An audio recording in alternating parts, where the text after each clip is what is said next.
আসসালামু আলাইকুম। পরন্ত বিকেলবেলা আপনাদের কিছু গুরুত্বপূর্ণ প্রশ্নের উত্তর দেওয়ার জন্য হাজির হয়েছি। আর এর মধ্যে আরেকটা কথা, অনেকে মনে করে কি আমাদের যে ফেসবুক পেজ আছে একটা একে প্লাস আলামিন নামে, ওখানে কি কমেন্ট করে যেটার উত্তর দেওয়া হয় না। এই জন্য আজকের ভিডিওতে প্রথমে আমরা আমাদের যে পেজটা আছে ওইটা থেকে যে কয়েকটা প্রশ্ন নিছি ওগুলোর উত্তর দিব, তারপর হচ্ছে আপনার ইউটিউবের যে থেকে যে কমেন্টগুলো পাইছি ওগুলোর উত্তর দিব। আচ্ছা, তাহলে দেখে নিচ্ছি আমাদের প্রথম কমেন্ট। মোহাম্মদ শাইক ভাই, কোনটা নিব, আইফোন 11 প্রো নাকি 12? দেখেন, যদি আমরা আইফোন 12 এর সাথে 11 প্রো একটু পার্থক্য করি, তাহলে দিন শেষে কিন্তু 11 প্রোটা এগিয়ে থাকছে হচ্ছে তার ক্যামেরার জন্য। বাট আলটিমেটলি সব দিক থেকে বিবেচনা করলে, আপনি যদি ডিসপ্লে এক্সপিরিয়েন্স বিবেচনা করেন, পারফরমেন্স এক্সপিরিয়েন্স বিবেচনা করেন, বা আরেকটু লং টার্ম আপডেটের কথা বিবেচনা করলে কিন্তু সেই জায়গায় আইফোন 12টা এগিয়ে থাকে। তো দিন শেষে আমার সাজেশন থাকবে ভাই আপনি আইফোন 12টাই নেন। মোটামুটি ক্যামেরার এক্সপিরিয়েন্স হয়তো ওই আপনার 2x অপটিক্যালি জুমের সাথে পোর্ট্রে নিতে পারবেন না, এই জিনিসটি স্কিপ করলে সব দিক থেকেই আইফোন 12টাই বেস্ট। সো আমার রিকমেন্ড থাকবে আইফোন 12টাই নিন। তারপর জাবেদ হোসেন ভাই জানতে চেয়েছেন, আসসালামু আলাইকুম ভাইয়া। ওয়ালাইকুম আসসালাম। 15 থেকে 20 হাজার টাকায় কোন ফোনটা ভালো হবে মনে করেন? আমার শখ ছবি তোলা, ভিডিও করা, ব্যাটারি একটু ভালো চাই, আর গেম খেলা হয় না। আশা করি রিপ্লেটা পাবো। যদি মোটামুটি ক্যামেরার এক্সপিরিয়েন্স ভালো চান, আমি দেখেছি কি বর্তমান সময়ে আমরা কিন্তু 20,000 টাকা বাজেটের মধ্যে নিউ ফোনের একটা লিস্ট করছিলাম। ওইখানে আমার কাছে 1 নম্বর অবস্থান কিন্তু আমরা রাখছিলাম ওইটাই, নাথিং CMA ফোন 1, মানে নাথিং ব্র্যান্ডের CMA ফোন 1। ওইটা আপনার 21,000 টাকার মধ্যে পেয়ে যাবেন। আর ইউজ যদি কিনতে চান তাহলে আপনার 17,000 টাকার আশেপাশেই পাওয়া যায়। তো আমার কাছে মনে হয়েছে যে এই বাজেটে one of the best phone হতে পারে এইটাই। তো বলবো ক্যামেরা এক্সপিরিয়েন্স ভালো পেতে চাইলে, বা ওদের যে ইউ এক্সপিরিয়েন্সটা মোটামুটি একটু নেক্সট লেভেলে আমার কাছে মনে হয়, তো সেই এক্সপিরিয়েন্সটা আরও বেটার ফিল করতে চাইলে এই বাজারের মধ্যে আপনি নাথিং CMA ফোন 1 এটাই দেখতে পারেন। তারপর মোহাম্মদ রাহাত হোসেন ভাই জানতে চেয়েছেন, ভাইয়া স্যামসাং গ্যালাক্সি A15 অর্থাৎ A15 5G নিতে চাচ্ছি, আনঅফিসিয়াল, ফোনটা কি কোনো সমস্যা হবে বা গ্রিন লাইনের ইস্যু আছে নাকি?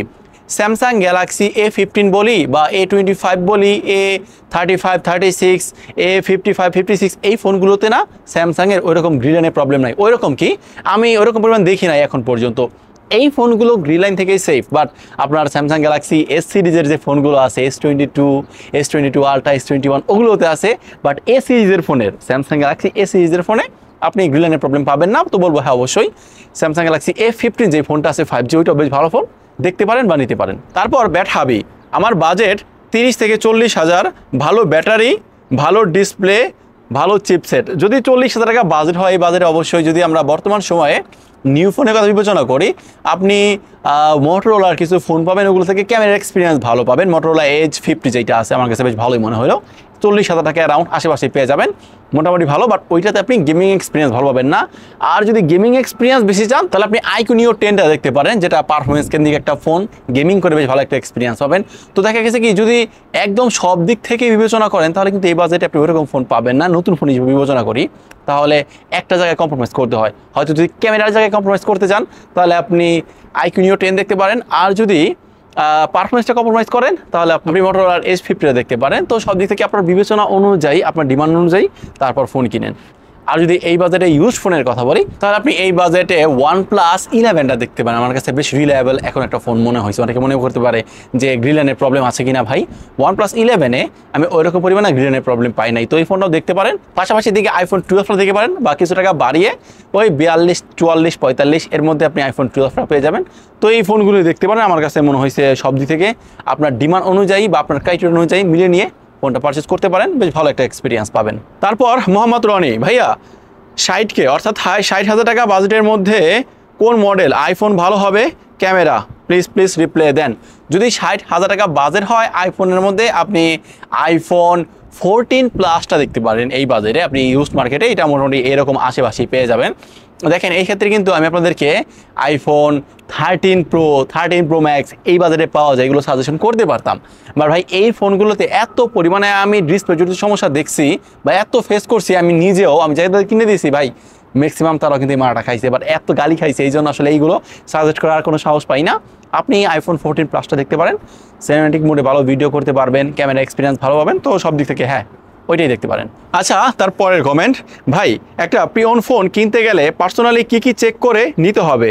যেমন আপনি গত ভিডিওতে 11 প্রো রিভিউ করেন, বলেন ওই ফোনটা সম্ভবত খোলা হয়েছিল, তো আপনি কিভাবে বুঝলেন, কেমনে একটু যদি বলেন ভাইয়া প্লিজ। অবশ্যই বলতেছি। এই দেখেন আমরা ম্যাক্সিমাম সময়ে ইউজ মার্কেট থেকে কোনো ফোন এখনকার সময়ে আমি মনে বলতে পারি শিওরলি আপনাকে একদম আইফোন 8 থেকে শুরু করে আইফোন মোটামুটি 12 পর্যন্ত যে ফোনগুলো তারা দিতেছে তার একদম 95% ফোনই বাই রিফারবিশড তো কীরকম, ওগুলো কোম্পানি থেকে কোনো রিফারবিশড না, এগুলো থার্ড পার্টি বা চায়না মার্কেট থেকে ওগুলো ঠিকঠাক করে নতুন করে রিপেয়ার করে বিক্রি করতেছে। বা দুবাই ফোনগুলো আমরা যে বলি বা দুবাই লড়ে যে মালগুলো ঢুকতেছে ওগুলো ম্যাক্সিমাম হয় তার ব্যাটারি চেঞ্জ, হয় তার ডিসপ্লে চেঞ্জ, অথবা ইন্টারনালি কোনো একটা চেঞ্জ করে তারপর ফোনটা মোটামুটি চলার মতো একটা উপযুক্ত করে তারপরে কিন্তু এগুলো করতেছে।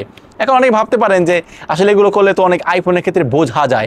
আমি দেখছি বর্তমান সাথে রিয়াদ শহরে আসি, এমন অনেকের ক্ষেত্রে এখানে যারা ফোন পারচেস করে বা ফোন সেল করতেছে তারা 3U টুলসের মাধ্যমে অনেক কিছু চেক টেক করে দেখাচ্ছে।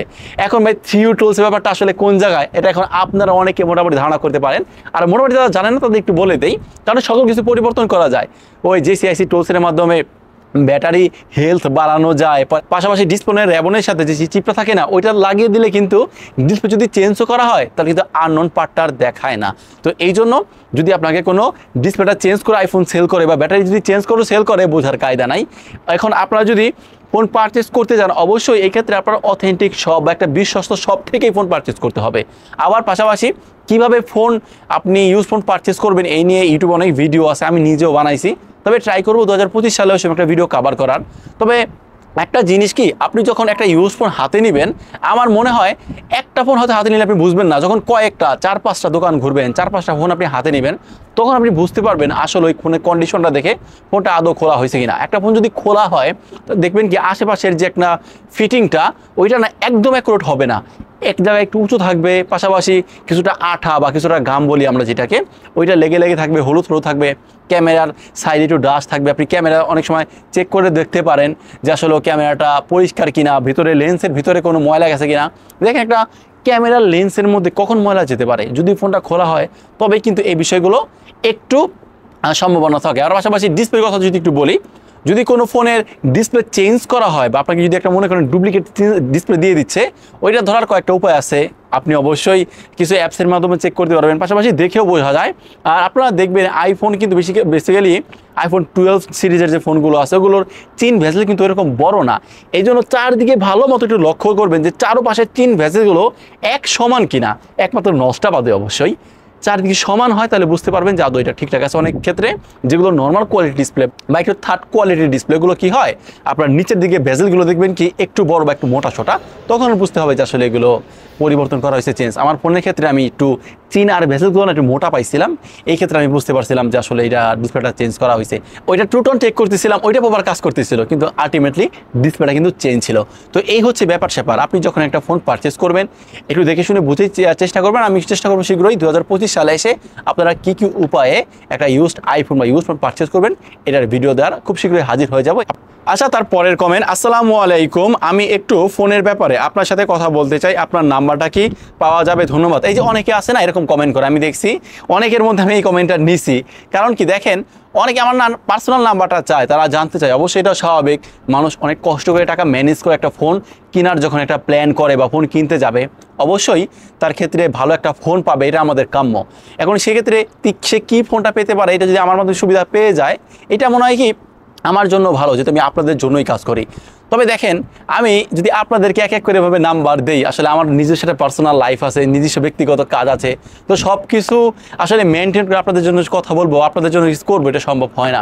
এই যে আমি চেষ্টা করি ভিডিওর মাধ্যমে যতটুকু উপকার করার বা যতটুকু ইনফরমেশন দিয়ে আপনাদের হেল্প করার চেষ্টা করি। এই জন্য বলবো, আপনি যদি ঘটা করে বা একটু গাঢ় মতো করে জানার থাকে, আপনারা আমার কমেন্ট বক্সে করে ফেলেন। আমার হয়তো যখন আমার সামনে কমেন্টগুলো আসবে, আমি এক এক করে রিপ্লাইয়ের মাধ্যমে বা দেখে এরকম ভিডিওর মাধ্যমে আপনাদের সেই সমস্যার সমাধান দেওয়ার চেষ্টা করে থাকবো। তাছাড়া একদম সরাসরি নাম্বার দেওয়াটা এটা আমার জন্য ভাই একটু টাফ। আচ্ছা, তারপর নিলয় হাসান, চার্জ কেমন যায় আর স্যামসাং S22 কি গ্রিন লাইন ইস্যু আছে? হ্যাঁ ভাই, বর্তমান সময়ে প্রচুর পরিমাণে গ্রিন লাইনের প্রবলেম আছে এই স্যামসাং গ্যালাক্সি S22-তে। যদি এই ফোনটা আপনি কিনা চিন্তা ভাবনা করেন, একদম বিলকুল মাথা থেকে এই চিন্তাটা ঝেড়ে ফেলে দেন। কারণ ভাই, ফোন কেনার পরে দেখা গেছে ডিসপ্লে যদি সমস্যা চলে আসে, গ্রিন লাইন চলে আসে, তখন কিন্তু ফোনে কোনো ভ্যালুই থাকে না। এই জন্য বলবো ভাই, আপনি ভুলেও স্যামসাং গ্যালাক্সি S22টা এই 2025 সালের পর থেকে আর কেনার চিন্তা ভাবনা করেন না। তো হচ্ছে আজকে ভিডিওটা, হ্যাঁ আমি জানি ভিডিওটা আজকে অনেক বড় হয়ে গেছে, আর বললাম তো ইউজ ফোন কীভাবে চেক করবো এই নিয়ে একটু বেশি কথাবার্তা বলছি, বাট আপনাদের জন্যই বলছি যেহেতু, এই জন্য বলবো এত কষ্ট করে যদি ভিডিও বানাইছি একটা লাইক দেন, একটা লাইকই আপনাদের কাছ থেকে আমি ডিজার্ভ করি বা এক্সপেক্ট করি। তো আজকে ভিডিও এই পর্যন্তই। যদি ভিডিওটা ভালো লাগে একটা লাইক করে দিবেন, আর যাদের প্রশ্নগুলো মিস করে ফেলেছি কমেন্ট করেন, ইনশাআল্লাহ নেক্সট ভিডিওতে অথবা রিপ্লাইয়ের মাধ্যমে আপনার সেই কাঙ্ক্ষিত উত্তর নিয়ে বা সমাধান নিয়ে হাজির হয়ে যাব। ভালো থাকবেন, সুস্থ থাকবেন, আল্লাহ হাফেজ।